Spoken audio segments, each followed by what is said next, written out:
پروردگار بہروں بر، پروردگار بہروں بر۔ اعوذ باللہ من الشیطان الرجیم، بسم اللہ الرحمن الرحیم۔ ان اللہ وملائکتہ یصلون علی النبی یا ایہا الذین آمنوا صلوا علیہ وسلموا تسلیما۔ اللہم صل علی سیدنا ونبینا وشفیعنا ومولانا محمد وعلی آل محمد وبارک وسلم۔ محترم خواتین و حضرات، السلام علیکم ورحمۃ اللہ۔ پیام صبح کے ساتھ ایک بار پھر حاضر میں ہوں آپ کا میزبان انیق احمد۔ قرآن کریم کے مختلف آیات کے تعلق سے روزانہ ہم سیکھتے ہیں اپنے عہد کے جید علماء سے۔ قرآن کریم کی آیات کو وہ کھولتے ہیں، معنی مفاہیم ہم تک پہنچاتے ہیں۔ معنی مفاہیم کیا؟ قرآن کریم کا علم ہم تک منتقل کرتے ہیں، اور ہمارے معزز علماء ہمیں تعلیم کرتے ہیں کہ قرآن کریم کی ان آیات میں اللہ تعالیٰ کا پیغام کیا ہے، ہمارے لیے ہدایت اور روشنی کس کس انداز سے اللہ تعالیٰ ہمیں عطا کر رہا ہے۔ خواتین و حضرات، اپنے علماء کے ہم ہمیشہ شکر گزار رہتے ہیں کہ وہ تشریف لاتے ہیں اور ہمیں قرآن کریم سے قریب کر دیتے ہیں۔ آج ہم سورہ زمر کی آیات 36 اور 37 پر بات کروائیں گے اپنے ملک کے ایک ممتاز عالم دین سے۔ الیس اللہ بکاف عبدہ، اللہ فرما رہا ہے کہ کیا اللہ بندے کے لیے کافی نہیں ہے؟ اللہ اکبر، اللہ بندے کے لیے کافی ہے۔ اللہ اس انداز سے بھی کہہ سکتا تھا، لیکن یہاں پر سوال بنایا گیا کہ اے بندو، کیا اللہ بندوں کے لیے کافی نہیں ہے؟ اللہ اکبر، اللہ اکبر۔ الیس اللہ بأحکم الحاکمین، یعنی اللہ تعالیٰ کا انداز قرآن کریم میں، کیا اللہ بادشاہوں کا بادشاہ نہیں ہے؟ اللہ اکبر، اللہ اکبر۔ خواتین و حضرات، کیا اللہ پر بھروسہ کیسے کیا جاتا ہے؟ اللہ وہ سکھا رہا ہے، توکل کی بات ہو رہی ہے یا کوئی اور موضوع ہے؟ خواتین و حضرات، یہ لوگ اس کے سوا دوسروں سے آپ کو ڈراتے ہیں۔ سرکار دو عالم صلی اللہ علیہ وآلہ وسلم سے مخاطبت ہو رہی ہے۔ یہ کفار مشرکین ڈراتے تھے کہ اگر آپ نے ان بتوں کے خلاف کچھ کہا تو یہ بت آپ سے انتقام لیں گے۔ اللہ اکبر، اللہ اکبر۔ اللہ تعالیٰ تسلی دے رہا ہے سرکار دو عالم صلی اللہ علیہ وآلہ وسلم کو۔ اب اللہ یہ فرماتا ہے، یہ بہت بڑا موضوع ہے کہ اللہ جسے گمراہی میں ڈال دے اسے کوئی راستہ دکھانے والا نہیں، اور جسے وہ ہدایت دے دے پھر کوئی اسے بھٹکا نہیں سکتا۔ اللہ زبردست ہے اور انتقام لینے والا ہے۔ وہاں بھی سوالیہ انداز سے اللہ تعالیٰ پیش کر رہا ہے بات کو۔ ہدایت، جس کو اللہ ہدایت دے دے اسے کوئی نہیں بھٹکا سکتا۔ جس کو اللہ بھٹکا دے، کیا اللہ بھی کسی کو بھٹکاتا ہے؟ یضل بہ کثیرا ویہدی بہ کثیرا۔ قرآن کے حوالے سے اللہ تعالیٰ فرماتا ہے کہ قرآن کریم کی ان آیات کے ذریعے کچھ لوگ ہدایت پاتے ہیں اور کچھ گمراہی۔ ہمارے معزز مہمان ہمیں تعلیم کریں گے۔ تشریف فرما ہے محترم مفتی نذیر احمد خان صاحب۔ خواتین و حضرات، مفتی نذیر احمد خان صاحب ہمارے ملک کا ایک جانا مانا نام، فارغ التحصیل Darul Uloom Karachi, advocate high court Sindh. مفتی صاحب کو خوش آمدید کہتے ہوئے پروگرام کا آغاز اللہ تعالیٰ کے بابرکت نام سے، سورہ زمر آیات 36 اور 37۔ اعوذ باللہ من الشیطان الرجیم، بسم اللہ الرحمن الرحیم۔ الیس اللہ بکاف عبدہ وَيُخَوِّفُونَكَ بِالَّذِينَ مِن دُونِهِ وَمَن يُضْلِلِ اللَّهُ فَمَا لَهُ مِنْ هَادٍ۔ ومن يهد الله فما له من مضل أليس الله بعزيز ذي انتقام صدق الله العظيم۔ کیا اللہ اپنے بندے کے لیے کافی نہیں ہے؟ یہ لوگ اس کے سوا دوسروں سے آپ کو ڈراتے ہیں، حالانکہ اللہ جسے گمراہی میں ڈال دے اسے کوئی راستہ دکھانے والا نہیں ہے، اور جسے وہ ہدایت دے دے اسے بھٹکانے والا بھی کوئی نہیں۔ کیا اللہ زبردست اور انتقام لینے والا نہیں ہے؟ صدق اللہ العظیم۔ خواتین و حضرات، اس سے پہلے کہ ہم رکھیں آج کے پروگرام کے حوالے سے پہلا سوال محترم مفتی نذیر احمد صاحب کی خدمت میں، کل کے پوچھے گئے سوال کا درست جواب اور آج کا سوال آپ کی خدمت میں۔ کل کا سوال ہمارا یہ تھا کہ سرکار دو عالم صلی اللہ علیہ وآلہ وسلم کی سب سے چھوٹی صاحبزادی کا نام کیا تھا؟ درست جواب حضرت فاطمہ رضی اللہ تعالی عنہا۔ آج کا سوال نوٹ فرما لیجئے۔ صفا اور مروہ کے درمیان مخصوص طریقے سے چلنے کو کیا کہتے ہیں؟ طواف، سعی یا رمی؟ جو درست جواب آپ سمجھتے ہوں روانہ فرمائیے۔ ہمارے فون نمبرز ہیں 0092213452709۔ ہمارا دوسرا فون نمبر ہے 0092213400980۔ ہمارا ای میل ایڈریس ps@dunyatv.tv، ہمارا SMS کا نمبر 3031 اور ہمارا واٹس ایپ کا نمبر ہے 00923282500194۔ حضرت ارشاد فرمائیے، اللہ تعالیٰ کیا فرما رہا ہے؟ کہ توکل یا اپنے پر بھروسہ کرنا سکھا رہا ہے کہ تمہارا اور میرا تعلق کیسا ہونا چاہیے؟ الیس اللہ بکاف عبدہ۔ ارشاد۔ بسم اللہ الرحمن الرحیم، نحمدہ و نصلی علی رسول الکریم، اما بعد۔ انیسہ پوری تفصیل کے ساتھ انٹرو میں آپ نے بات رکھ دی ہے۔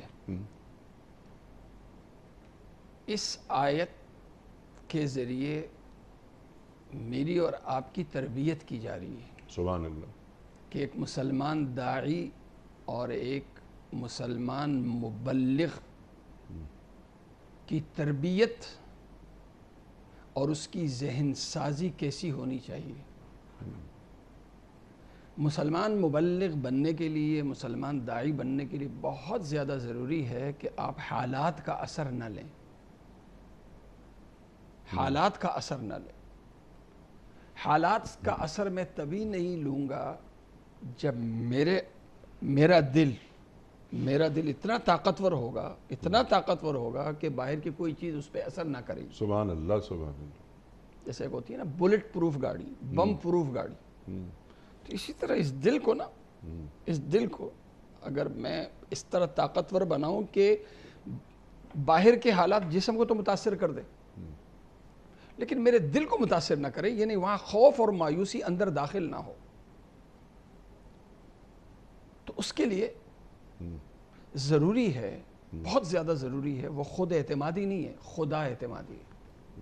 خدا اعتمادی آپ پہ یقین یہ ہو کہ اللہ آپ کے ساتھ ہے اور خدا پہ آپ کا اپنے اوپر اعتماد نہیں، اپنے وسائل پہ اعتماد نہیں، میں کیا، میرے وسائل کیا، میری طاقت کیا، لیکن سوچ یہ ہو کہ میرے ساتھ میرا اللہ ہے، میرا اللہ۔ جب یہ اعتماد آپ کا ہوگا نا، اور یہ تبھی ہو سکتا ہے جس کو خود اعتمادی کا جو عربی میں ترجمہ ہے وہ ہے توکل۔ توکل کا مطلب ہے کہ یہ جتنے بھی وسائل اور اسباب ہیں، جتنی بھی طاقتیں ہیں، یہ اپنی ذات میں کچھ بھی نہیں اگر اللہ کا اذن نہ ہو۔ اللہ کا اذن ہوگا تو یہ اسباب سب کر سکتے ہیں، حالات انسان کو متاثر کر سکتے ہیں، اللہ کے اذن کے بغیر یہ کچھ نہیں کر سکتے۔ یہ خدا اعتمادی ہے۔ اب اس حدیث میں، اس آیت میں کہا جائے یخوفونک بالذین من دونہ، یخوفونک، یہ لوگ آپ کو ڈراتے ہیں، بالذین، الذین یہ ذوی العقول کے لیے آتا ہے، بتوں کے لیے نہیں آتا، جاندار چیزوں کے لیے آتا ہے. اس لیے اللہ تعالیٰ نے یہ بھی اشارہ کر دیا کہ اس کے مخاطب صرف بت نہیں ہے، بت نہیں ہے، اس کے یہ انسان بھی ہیں جو ظالم اور جابر ہیں، طاقت پہ ناز کرنے والے لوگ بھی ہیں، دوسرے جو بھی جن کو یعنی جیسے کہتے ہیں نا جو اپنے انہوں نے بنائے ہوئے خدا ہیں، یہ ڈراتے ہیں آپ کو اس سے اے نبی کہ اکیلا اللہ ہی آپ کے لیے کافی نہیں ہے. ایک قرات انیس صاحب یہ ہے الیس اللہ بکاف عبدہ، دوسری قرات ہے الیس اللہ بکاف عبادہ، عبادہ کی بھی قرات ہے کہ اللہ اپنے بندوں کے لیے کہ اللہ اکیلا کافی نہیں ہے. سبحان اللہ سبحان اللہ. اب پیچھے سیاق و سباق کو اگر ہم دیکھیں تو پیچھے سباق میں اللہ تعالیٰ نے ایک مثال دی ہے. ضرب اللہ مثلا رجلا فی شرکاء متشاکسون ورجلا سلما لرجل هل یستویان مثلا. اللہ اکبر. پھر آگے فرمایا الحمدللہ. ایک غلام ہے، اس کے بہت سے آقا ہیں اور آقاؤں کی آپس میں نہیں بنتی. غلام ہے کہ آقا بہت ہیں، ٹھیک. ایک آرڈر دیتا ہے یوں کرو، دوسرا کہتے ہیں یوں نہیں یوں کرو، ایک کہتے ہیں آؤ، دوسرے کہتے ہیں جاؤ. آرڈرز میں مکمل طور پر تضاد اس شخص کو مل رہا ہے، اس غلام کو مل رہا ہے، اس کے اندر اس کی جو زندگی ہوگی وہ کیسی پیچیدہ ہوگی، ٹھیک. ذہنی طور پر بھی انتشار کا شکار، عملی طور پر بھی انتشار کا شکار. اور ایک غلام ہے، اس کا صرف ایک آقا ہے، اس سے محبت کرنے والا، اس لیے کہ یہ غلام اس کا وفادار ہے تو وہ آقا وہ بھی اس سے بڑی محبت کرتا ہے. اب یہ ایک آقا کا غلام ہونا یہ زیادہ ایک غلام کے لیے اچھا ہے یا ایک غلام ہو اس کے بہت سے آقاؤں اور ان آقاؤں کی آپس میں نہ بنتی ہو. ٹھیک. اللہ تعالیٰ نے یہاں بت پرستی کی یا مادہ پرستی یا نفس پرستی یا عقل پرستی جتنی بھی ہیں ٹھیک. ان کی مثال یہی ہے. ہمیشہ وہ اندر میں نا خوف کا شکار ہوں گے، وہ حالات کا مقابلہ کرنے کے لیے بت پرستی میری طاقت نہیں بن سکتی، حالات کا مقابلہ کرنے کے لیے، طاغوتی قوتوں کا مقابلہ کرنے کے لیے عقل پرستی، مادہ پرستی، یہ جتنی بھی چیزیں ہیں یہ میری طاقت نہیں بن سکتی. حالات کا مقابلہ کرنے کے لیے، دنیاوی طاغوتی قوتوں کا مقابلہ کرنے کے لیے اگر میرا ایمان اس اللہ پہ ہو کہ وہ اللہ اکیلا میرے ساتھ ہے، تو جب یہ اندر کی میری سوچ یہ ہو، یہ میری فکری اصلاح اس پر اگر ہوئی ہو، تو پھر دنیا کی کوئی طاقت اور دنیا کے بڑے سے بڑے حالات یہ مجھے متاثر نہیں کر سکتے اور نہ مجھے تنہا کر سکتے ہیں تنہا کر سکتے.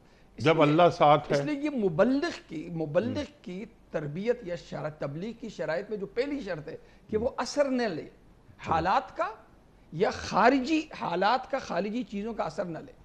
قرآن کریم میں اللہ تعالیٰ کا ایک دوسری جگہ بھی ارشاد ہے الذین یبلغون رسالات اللہ، جو دین کی دعوت کا کام کرتے ہیں وہ کیا کرتے ہیں یخشونہ ولا یخشون احدا الا اللہ. سبحان اللہ. اللہ کے سوا وہ کسی سے نہیں ڈرتے. سبحان اللہ. لہذا میں اگر حق پرست ہوں، خدا پرست ہوں، تو میں جب باہر معاشرے میں جب میں فکری اور عملی طور پر انقلاب لاؤں گا تو میرے مخالفین ہوں گے، حالات کا سامنا ہوگا. ٹھیک. ایسے میں ان حالات کا مقابلہ میں کیسے کروں؟ ان حالات کا مقابلہ کرنے کے لیے سب سے زیادہ میری جو فکری وہ ہے نا اصلاح، وہ بہت ضروری ہے. اس لیے کہ فکری اصلاح سے میرا دل مضبوط ہوگا. جب میرا دل مضبوط ہوگا تو میں اپنے آپ کو تنہا محسوس نہیں کروں گا، میں یہی کہوں گا کہ اللہ میرے ساتھ ہے، اور ایسے وقت میں نہ خوف کا شکار ہوں گا نہ میں مایوسی کا شکار. سبحان اللہ. تو فکری اصلاح کے لیے فکری تربیت بھی بہت ضروری ہوتی ہے.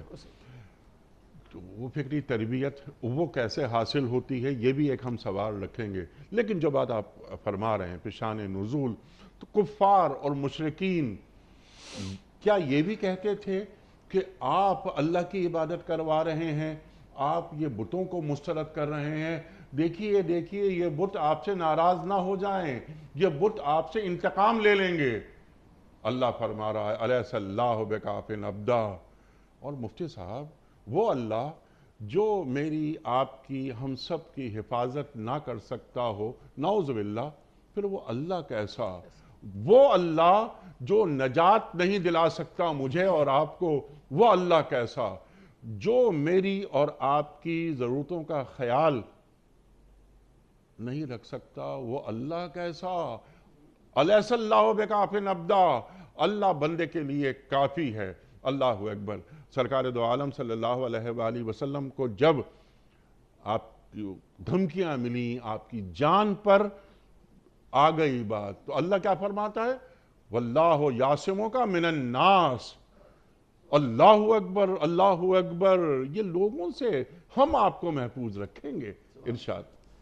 اسی لیے یہ امام بیضاوی رحمہ اللہ، تفسیر بیضاوی مشہور تفسیر ہے، امام بیضاوی رحمہ اللہ نے اس آیت کا شان نزول لکھا ہے جی کہ فتح مکہ کے موقع پر اللہ کے نبی صلی اللہ علیہ وسلم نے حضرت خالد بن ولید رضی اللہ عنہ کو بھیجا کہ جا کے عزا اور دوسرے جو بت ہیں جی ان کو توڑ دو۔ ٹھیک۔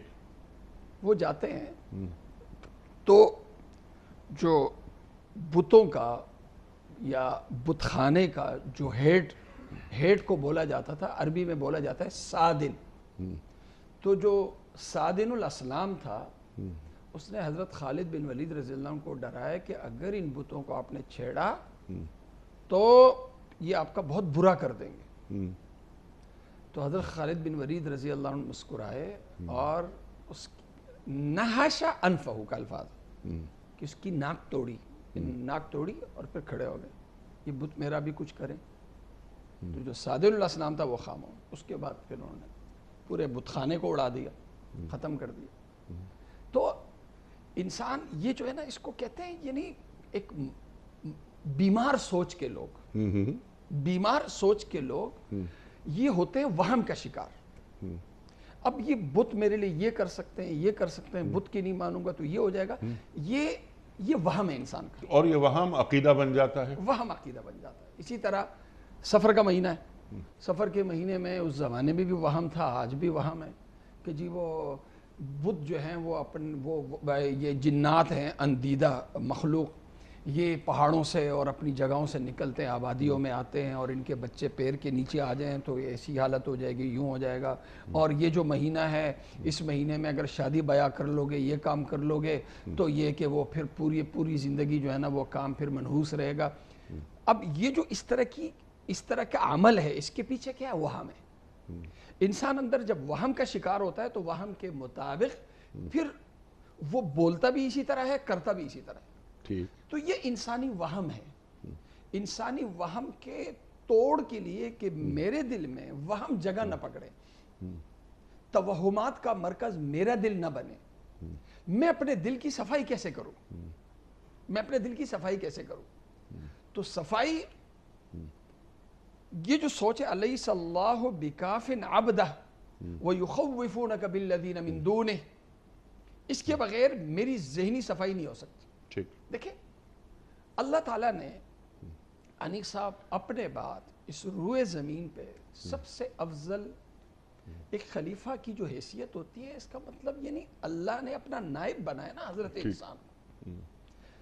جب میری حیثیت ایک خلیفہ کی ہے دنیا میں، تو دنیا کی ہر چیز کو میرے تابع ہونا چاہیے، میرے سامنے ہر چیز میرے نیچے ہو۔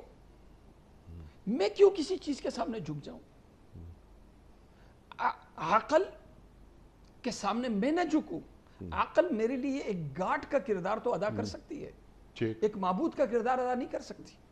میرا نفس ہے، میرا نفس میرا محتاج ہے، میری خواہشات میری محتاج ہے۔ سبحان اللہ۔ ٹھیک ہے، میں اپنی خواہشات کو اپنا خدا کیوں بناؤں؟ اللہ اکبر۔ ٹھیک ہے، میری دولت ہے، آج بت پرستی کا دور نہیں ہے، مادہ پرستی کا دور ہے۔ آپ دولت لے لیں، دولت اپنی حفاظت میں اپنے مالک کی محتاج ہے، میری گاڑی فلاں جتنی بھی چیزیں ہیں یہ سب اپنی حفاظت میں کس کی محتاج ہے؟ اپنے مالک کی محتاج ہے. ٹھیک. تو جو چیز اپنی حفاظت نہ کر سکے میں اس کو اپنا خدا کیسے تسلیم کروں؟ سبحان اللہ سبحان اپنا اللہ. خدا کیسے ٹھیک ہے، یہ فلسفہ ہے. ہر نبی کے واقعے میں علی صاحب، ہر نبی کے واقعے میں ایک لفظ ہمیں ملتا ہے، ایک لفظ ہمیں ملتا ہے، اور شخصیت سازی کی یہ بنیاد ہے. شخصیت سازی کی بنیاد وہ ہے توکل. ٹھیک ہے. اور توکل کیا ہے؟ ہم نے جو دنیا کو ہم نے درس دیا، دنیا نے درس دیا آج جسم سازی کے لیے، انسانیت سازی کے لیے خود اعتمادی ضروری ہے. نہیں، خود اعتمادی سے بڑھ کے بہت زیادہ جو ضروری چیز ہے، جو طاقتور ترین ہے، وہ توکل ہے اور خدا اعتمادی. سبحان اللہ سبحان اللہ. ایمان کے بعد فوری نتیجہ توکل. اللہ اکبر اللہ اکبر، اللہ پر بھروسہ. آپ نے ایک لفظ استعمال کیا تھا فکری اصلاح. میں نے عرض کی تھی کہ فکری تربیت جی جی اصلاح ہوگی. تربیت ضروری ہے نا، وہ بھی ایک ربوبیت ہے. ایسے ہی بالکل صحیح. یعنی مجھے پر یہ بات واضح ہو جائے کہ میرا اللہ سے کیا تعلق ہے. جو آپ نے بات فرمائی بڑی اہم بات کہ خود شناسی سے زیادہ ضروری خدا شناسی ہے. بالکل صحیح. تو خدا شناسی، کیا میں اس عمل سے گزر رہا ہوں یا میں ایک میکینیکل انداز میں اللہ اکبر الحمدللہ. آپ نے پوچھا کیا حال ہے آپ کا، میں نے کہا الحمدللہ. تو الحمدللہ کہتے ہوئے میرا اللہ سے تعلق کوئی بنا، کوئی جوڑا، یا صبح سے شام تک میرے رویوں میں اللہ نظر آیا، وہ اللہ کہ جس پر میں نے پہلے لا کہا، پہلے خط تنسیق کھینچا لا، اس کے بعد کہا الا اللہ. تو لا الہ الا اللہ مجھ پر واضح ہوا. اقبال کہتے ہیں نا، زبان سے کہہ بھی دیا لا الہ تو کیا حاصل، دل و نگہ مسلمان نہیں تو کچھ بھی نہیں. تو دل و نگہ کو مسلمان کرنا پڑتا ہے. یہ معرفت خداوندی کے بغیر ہو سکتا ہے؟ اور جو آپ نے بات فرمائی کہ اللہ پہ بھروسہ، اللہ پہ توکل، جس پر میں نے یہ بات عرض کی کہ ایمان کا پہلا نتیجہ توکل ہے. تو کیا ہماری تربیت ہوئی ہے؟ ہمیں اللہ پر بھروسہ کرنا سکھایا گیا ہے. اگر کسی نے ہمیں نہیں سکھایا تو کیا ہم سیکھ رہے ہیں؟ اللہ سے تعلق کو مضبوط بنا رہے ہیں؟ ارشاد. کہ یہ بہت اہم ترین بات ہے کہ فکری اصلاح کے بغیر عملی تربیت انیسا ممکن نہیں ہے. دیکھیں، ہمارے جسم کو چلانے والا جو عضو ہے وہ تو دل ہے نا. دل، فیصلہ یہاں سے ہوتا ہے، یہ بادشاہ ہے. اگر اس کا قبلہ درست نہ ہو تو آپ کے عضو کا، آپ کے جتنے اعضاء ہیں وہ ٹھیک طریقے سے نہیں چل سکتے. اس لیے ہر پیغمبر جو آیا ہے، ہر پیغمبر، اس نے انقلاب کی ابتدا کہاں سے کی؟ دل سے کی. اللہ کے نبی صلی اللہ علیہ وسلم کی حدیث ہے صلی اللہ علیہ وسلم کہ انسانی جسم میں گوشت کا ایک ٹکڑا ہے، اذا صلحت صلح الجسد کلو واذا فسدت فسد الجسد کلو.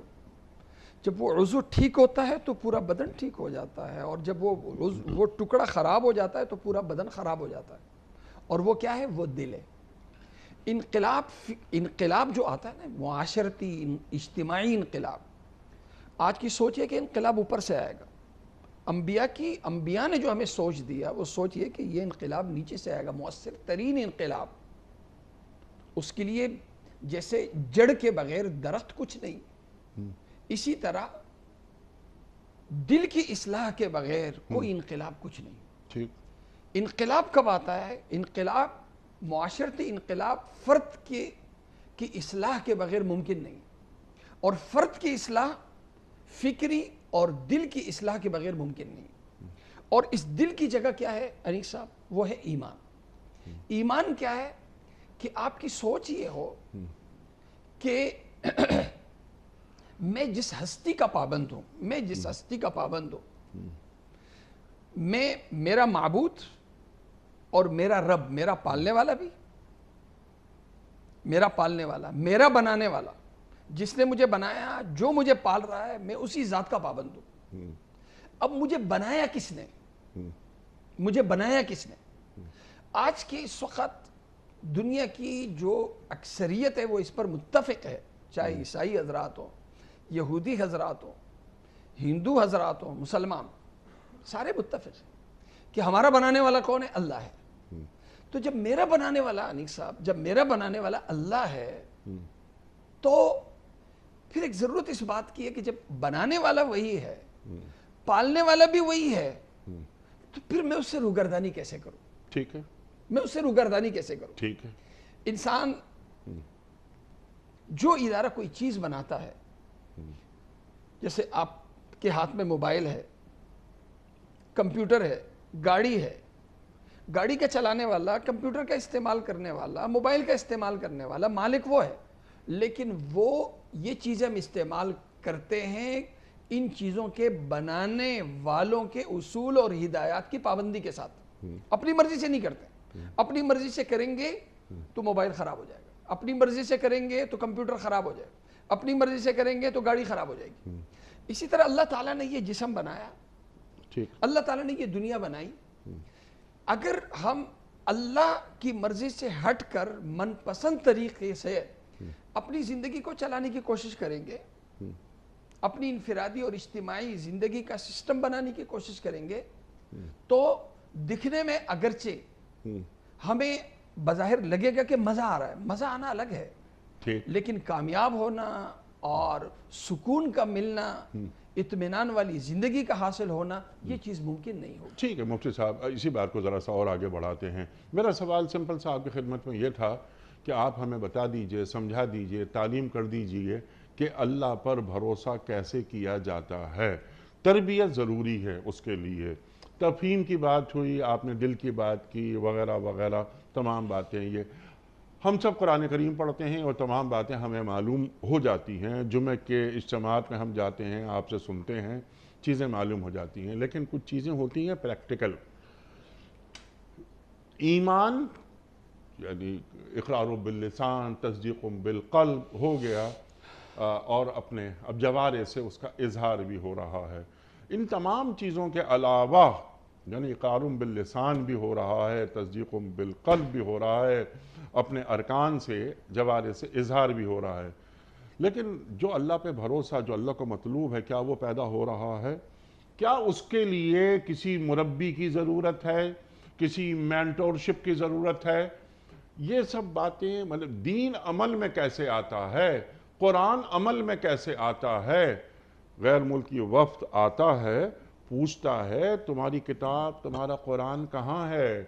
حضرت ابو ہریرہ رضی اللہ تعالیٰ عنہ سامنے سے جا رہے ہیں، ایک صحابی فرماتے ہیں یہ ہے ہمارا قرآن، یہ سکھاتا ہے، یہ رویہ سکھاتا ہے اللہ پہ بھروسہ کرنا۔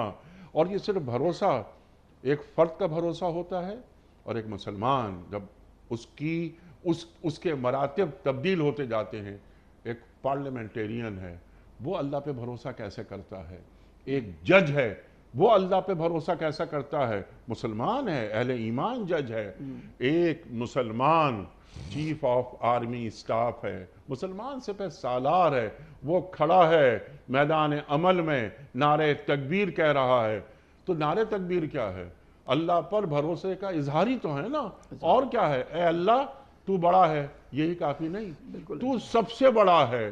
ایک بیوروکریٹ بیٹھا ہوا ہے تو بیوروکریٹ کو معلوم ہوتا ہے کہ اللہ سب سے بڑا ہے، تو اللہ پر کیا اس کا بھروسہ ہے؟ کیا ہم مسلمان معاشروں میں، مسلمان ریاستوں میں بندے کا اللہ سے وہ تعلق بھروسے کے حوالے سے پیدا کرنے میں کامیاب ہوئے ہیں؟ اسی لیے یہ آیت کا جو اگلا ٹکڑا ہے، الیس اللہ بکاف عبدہ ویخوفونک بالذین من دونہ، ٹھیک ہے، اگر یہ رکاوٹیں ہیں، یہ سنیں یہ رکاوٹ کب بنتی ہیں؟ ٹھیک، جب خدائی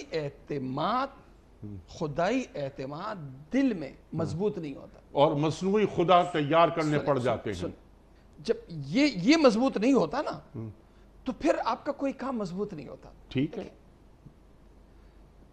عدالت میں ایک جج بیٹھا ہوا ہے، جج ہر ادارے میں ایک سربراہ بیٹھا ہوا ہے، اس کے سامنے حق آتا ہے، وہ حق کے مقابلے میں پیسے کو ترجیح دے دیتا ہے، بجائے حق کے مطابق فیصلہ کرنے کے وہ حق سے روگردانی کر لیتا ہے، اللہ اکبر، حق سے روگردانی کر لیتا اللہ ہے۔ یہ حق سے روگردانی کیوں کرتا ہے وہ؟ یہ حق سے روگردانی اس لیے کرتا ہے کہ اس کو یہ نظر آتا ہے کہ میرے کو پالنے والا میرا یہ پیسہ ہے، میرے کو یہ پیسہ آج میں اگر اپنے قلم سے حق فیصلہ لکھ بھی دوں گا تو اس کا مجھے کیا فائدہ ہوگا؟ میرے ہاتھ میں کیا آئے گا؟ میرے ہاتھ میں کیا آئے گا؟ ایک ثواب، اس کے علاوہ کیا آئے گا؟ لیکن اگر حق کے خلاف میں ایک فیصلہ دے دوں گا تو میری جیب میں کروڑ روپے آئے گا۔ یہ کروڑ روپے اچھا یا حق اچھا؟ حق اچھا یا یہ اچھا؟ یہ کروڑوں روپے ٹکرانے کے لیے، کروڑوں روپے ٹکرانے کے لیے اگر اس شخص کا خدا پر اعتماد کا جو مطلب ہے کہ خدا پر اعتماد تبھی ہو سکتا ہے کہ اس کا یہ عقیدہ ہو کہ میرا اللہ میرے ساتھ ہے۔ یہ پیدا کیسے ہوتا ہے؟ نہیں، یہ عقیدہ پیدا کیسے ہوتا ہے؟ اب اسی بات پہ میں آ رہا ہوں کہ جب خدائی اعتماد پیدا ہوتا ہے تو پھر آدمی جب خدائی اعتماد سے ملتا ہے راستہ ہدایت کا۔ خدائی اعتماد جب پیدا نہیں ہوتا تو چاہے زبان سے آپ خدا کے الفاظ کتنے ہی بولیں، لیکن اس کا جو نتیجہ نکلتا ہے، خدائی اعتماد جب نہیں ہوتا تو اس کا پھر نتیجہ نکلتا ہے ضلالت کا۔ ٹھیک ہے جی؟ اب خدائی اعتماد کیسے پیدا ہوتا ہے؟ خدائی اعتماد یا مضبوط ایمان اسی طریقے سے پیدا ہوگا جس طرح حضرات انبیاء کرام سلام علیہ نے اپنے نہج یعنی انبیاء کے نہج سے ہی خدائی اعتماد پیدا ہوگا۔ یہ خدائی اعتماد کتابیں پڑھنے سے، یہ خدائی اعتماد صرف گفتگو کرنے سے نہیں ہوگا، یہ خدائی اعتماد اس طریقے سے جس طرح جناب رسول کریم صلی اللہ علیہ وسلم نے حضرات صحابہ کرام رضوان اللہ علیہم اجمعین میں پیدا کیا۔ یہ خدائی اعتماد حضرت آدم، حضرت نوح سلام علیہ سے لے کر جناب رسول کریم صلی اللہ علیہ وسلم تک انبیاء کی محنت کا مطالعہ کریں۔ انبیاء کرام نے اپنے ماننے والوں کی جو فکری تربیت کی، عقیدے کی تربیت کی، وہ تربیت کس بنیاد پہ کی، ہمیں اس پہ جانا ہوگا۔ اور وہ جو تربیت ہے ہر نبی آیا سب سے پہلے اس نے دعوت کیا دی، لا الہ الا اللہ، اللہ ہی کی عبادت کرو، اللہ کی بندگی کرو، اللہ کے علاوہ تمہارا کوئی معبود نہیں ہے۔ یہ جو تربیت ہے، یہ جو تربیت کہ میں اپنے آپ کو اللہ ہی کا غلام سمجھوں، اللہ کے غیر کا غلام میں اپنے آپ کو نہ سمجھوں۔ اللہ کے غیر کی نفی تبھی ہوگی جب میں اللہ کے وجود کو تسلیم کروں گا، جب اللہ کے غیر کی نفی تبھی ہوگی جب مجھ پہ یہ واضح ہوگا کہ میرا اللہ میرے ساتھ ہے، وہ یہاں موجود ہے، وہ سب کچھ دیکھ رہا ہے، وہ مجھے سن رہا ہے، اور جو کچھ یہاں ہو رہا ہے وہ سب کچھ جانتا ہے۔ سبحان اللہ۔ مرا ہوا خدا نہیں جی، خدا زندہ خدا۔ اقبال کیا فرماتے ہیں کہ خدائے زندہ زندوں کا خدا ہے۔ زندوں کا خدا۔ اچھا، آپ نے گفتگو بہت آسان کر دی۔ اب جو آپ نے بات فرمائی کہ تمام انبیاء آئے اور سرکار دو عالم صلی اللہ علیہ وآلہ وسلم ختم نبوت ہو گئی، پیغام اللہ سے بندگان خدا کو جوڑ دیا۔ سرکار دو عالم صلی اللہ علیہ وآلہ وسلم کے اول مخاطبین صحابہ اکرام رضوان اللہ تعالی اجمعین، دین کا پیغام ان تک پہنچا دیا، اور چلتا پھرتا کردار اور اللہ پر بھروسے کی علامت صحابہ نظر آتے ہیں۔ ختم نبوت ہو گئی، کار نبوت باقی ہے۔ العلماء ورثۃ الانبیاء، انبیاء کے کام وہ آپ جیسے علماء کے پاس ہیں۔ اللہ اکبر، اللہ اکبر۔ انبیاء نے جس طرح اپنے لوگوں کو، اور سرکار دو عالم صلی اللہ علیہ وآلہ وسلم نے جس طرح صحابہ کی فکری تربیت فرمائی، اور وہ فکری تربیت عمل کے قالب میں ڈھلتی ہوئی نظر آئی، چلتا پھرتا کردار بنا۔ جس طرح آپ نے فرمایا کہ میں بیٹھا ہوں جج کی کرسی پر، حق کے تعلق سے یا حق پر مبنی فیصلہ میں کروں گا، مجھے کیا فائدہ ہوگا؟ لیکن 1 کروڑ روپے اگر مجھے مل رہے ہیں تو 1 کروڑ روپے میں تو بڑی کشش ہوتی ہے، میں لے کر جاؤں گا۔ کون ہے انہیں یہ بتانے والا کہ یہ جو 1 کروڑ روپے تم لے رہے ہو حرام، یہ حلال انداز میں تمہاری قسمت میں، تمہارے مقدر میں اللہ نے رکھ دیا تھا، لیکن تم نے اپنے حلال کو حرام بنا لیا۔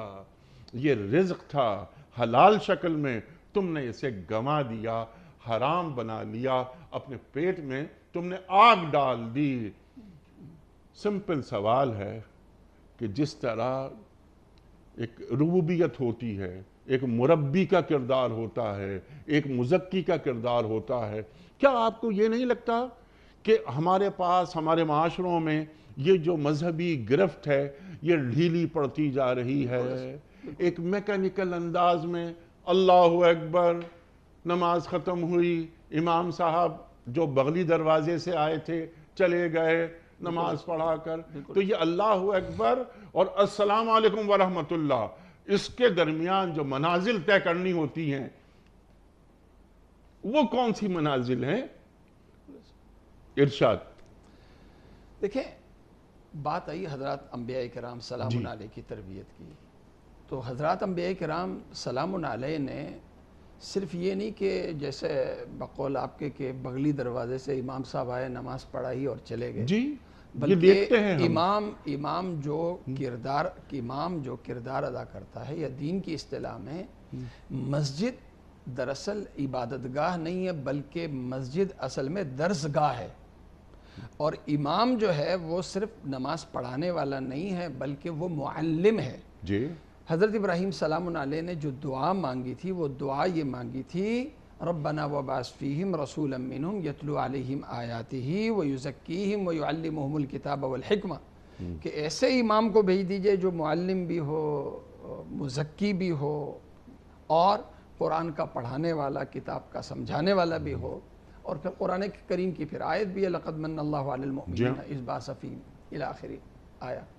تو اب اس وقت جو بات ہو رہی ہے، میں مسجد میں بحیثیت امام کے بیٹھا ہوا ہوں، میں نے اپنے نمازیوں کی، نمازی میرے شاگرد ہیں، ان کی تربیت سب سے پہلے میں نے کس پہ کرنی ہے؟ فکری تربیت میں نے کیسے کرنی ہے؟ فکری تربیت کے لیے ضروری ہے کہ میں یہ کہوں، جو آج کا جو سب سے بڑا ٹسل ہے نا، ٹسل یہ کہ اسباب خالق ہیں یا نہیں ہیں۔ اسباب، دوائی شفا پیدا کرتی ہے، دوائی شفا پیدا کرتی ہے، کھانا بھوک کا مٹانا، اس میں کھانے کا کردار ہے، کردار کا مطلب ہے یہ کھانا بھوک مٹنے کا خالق ہے، یہ پانی پیاس بجھنے کا خالق ہے۔ یہ اصل وہ ٹسل ہے کہ اسباب خالق ہیں یا اسباب صرف پروسیس ہے اور وجہ ہے۔ میں اسباب کا استعمال میں بھی کر رہا ہوں، ایک مسلمان بھی کر رہا ہے، انہی اسباب کا استعمال ایک غیر مسلم بھی کر رہا ہے۔ ٹھیک، دونوں میں فرق، دونوں میں اگر ہے وہ فکری ہے انیق صاحب، عملی طور پر نہیں ہے۔ کھانا مسلمان بھی کھا رہا ہے، کھانا غیر مسلم بھی کھا رہا ہے، دوائی مسلمان بھی استعمال کر رہے ہیں، غیر مسلم بھی استعمال کر رہے ہیں، لیکن فرق کیا ہے؟ مسلمان یہ سوچے کہ میں دوائی اس لیے استعمال کر رہا ہوں کہ یہ دوائی مجھے، اگر اللہ نہیں چاہے گا یہ دوائی مجھے شفا نہیں دے سکتی۔ شفا دینے والی ذات تو اللہ کی ہے، لیکن اللہ تعالیٰ نے اپنے شفا کا ذریعہ اس دوائی کو بنایا ہے۔ شفا مجھے وہی اللہ دے گا، لیکن اللہ تعالیٰ نے شفا، اللہ کے ہاں سے شفا لینے کے لیے اللہ نے مجھے راستہ دوائی کا بتایا ہے۔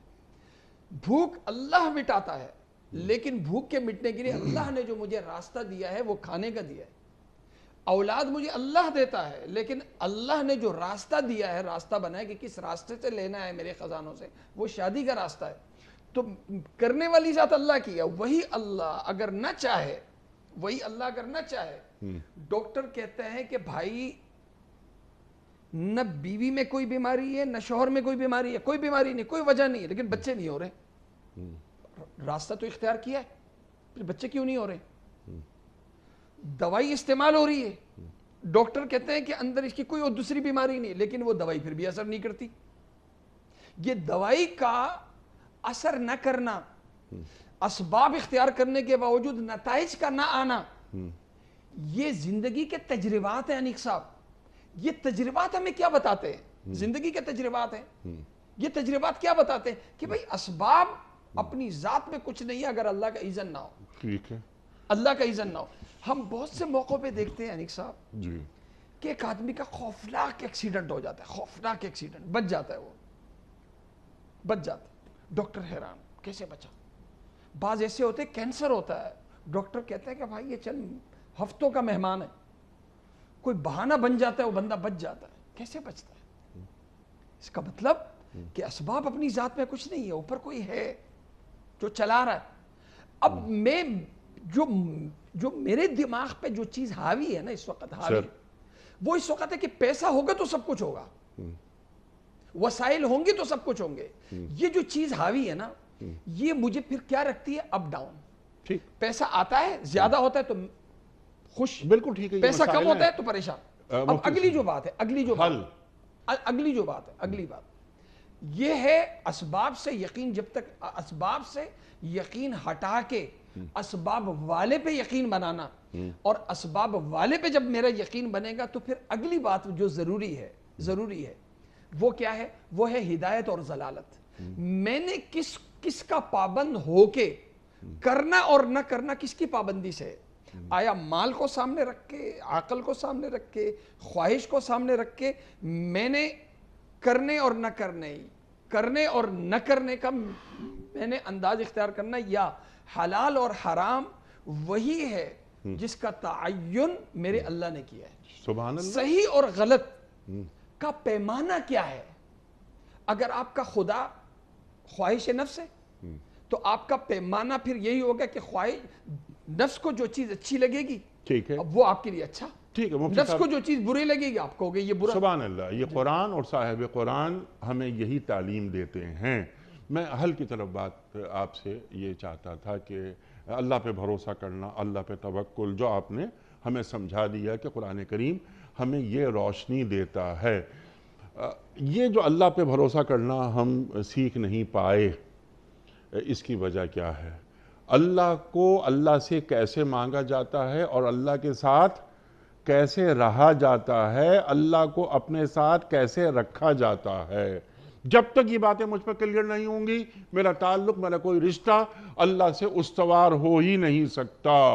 یہ تمام گفتگو جو آپ نے فرمائی 100% اتفاق کرتے ہیں، کیونکہ یہ قرآن فرما رہا ہے، یہ اللہ کے رسول فرما رہے ہیں صلی اللہ علیہ وآلہ وسلم. لیکن یہ تو گفتگو ہو گئی نا، یہ گفتگو عمل میں ڈھلنا چاہتی ہے. مومن تنہا ہوتا ہے، جیسے آپ نے فرمایا وہ تنہا ہوتا ہے، اللہ اس کے ساتھ ہے تو وہ تنہا ہو ہی نہیں سکتا. الیس اللہ بکاف عبدا، کیا اللہ بندے کے لیے کافی نہیں ہے؟ میرا ایمان، میرا یقین وہ کیسے پیدا ہو سکتا ہے؟ مفتی صاحب بہت آسان ہے. جی ارشاد فرمائیے اور ہدایت اور گمراہی پہ بتا دیجیے. یہ جو قرآن کریم میں پچھلی قوموں امتوں کے جو واقعات ہیں جی وہ اسی تربیت کے لیے ہیں کہ ان کے پاس سب کچھ تھا، اللہ کے نہیں بنے تو اجتماعی تباہی ان پر آ گئی. جو اللہ کے بنے ہر چیز کو اس کی ابتدا سے مت دیکھیں، اس کے انجام سے دیکھیں. جب قوموں کو اس کی ابتدا سے حال سے دیکھیں گے تو کبھی سمجھ میں نہیں آئے گا خدا اعتمادی کیا ہے. لیکن جب قوموں کو ان کے انجام سے دیکھیں گے تو سمجھ میں آ جائے گا کہ فرعون بھی اپنے وقت میں سپر پاور تھا جی، ٹھیک ہے، انجام کیا ہوا؟ ٹھیک. نمرود بھی اپنے وقت میں سپر پاور تھا، انجام کیا ہوا؟ قریش کے لوگ بھی پورے عرب پہ راج کرتے تھے، انجام کیا ہوا؟ عبرت لیں، ہے نا؟ ٹھیک ہے. اچھا مفتی صاحب اب یہ فرمائیے کہ یہ تو تفصیلی گفتگو آپ نے الحمدللہ ارشاد فرما دی.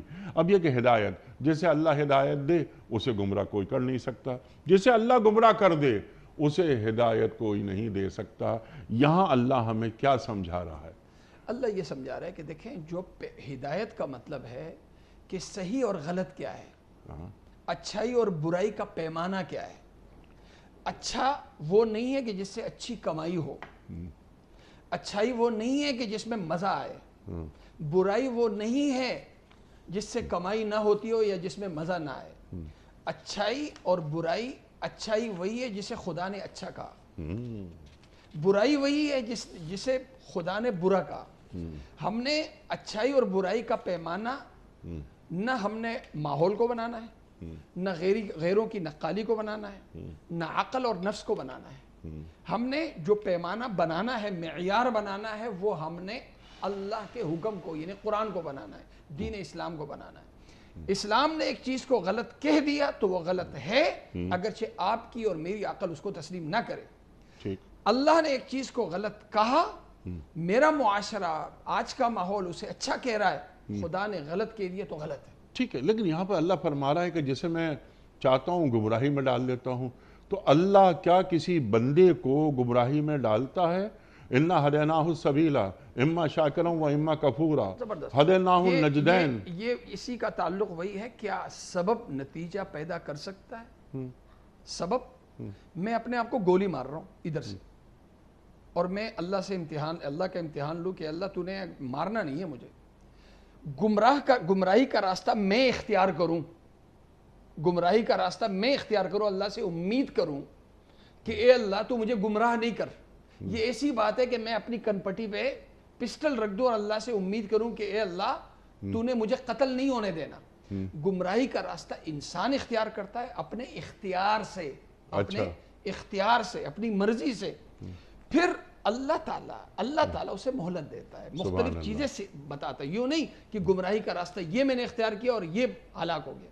اللہ تعالیٰ عقل کے ذریعے اس کی رہنمائی کرتا ہے. اللہ تعالیٰ صلحاء نیک لوگوں کے ذریعے سے، داعیوں کے، مبلغین کے ذریعے سے اس کی رہنمائی کرتا ہے. اس کے گھر میں قرآن پڑھا ہوا ہے، وہاں سے بھی اپنی اصلاح کر سکتا ہے.